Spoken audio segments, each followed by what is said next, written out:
غنشارك معكم لاطارت اللي درت لولدي في عيد الميلاد. في بول غنديروا 3 ديال البيضات، شويه ديال الملحه وواحد ساشي ديال الفاني، 7 معالق كبار ديال سنيده. غنضيفوا الخل، نضيف معلقه ديال الزيت كبيره، وغنضيف واحد خماره و8 المعالق كبار ديال الدقيق. نديروها في الفران على 180 درجه، شعل غير من التحت. بالنسبه للكريم عندي هنايا واحد الكريمه سائله، معها واحد حك ديال الجبن، شويه ديال الملحه وشويه ديال الخل، واحد 3 معالق كبار ديال الحليب وغبره، 2 ياغورت كريمي. لاجينواز ها هي طابت، قسمتها على 3 ديال الطبقات. نحيد لها هذا الفوقاني هذا.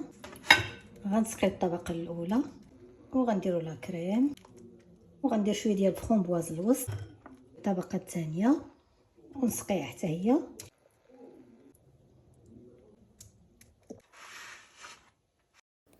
وغنديرها تبرد مزيان. عندي هنايا الشكلاط الابيض اللي دايب وخلطته مع شويه ديال الكريم اولا تخلطوه مع شويه ديال الحليب حتى داب، وغنديروه من الفوق وزوقتها بالمرتي وفخومبواز من الفوق.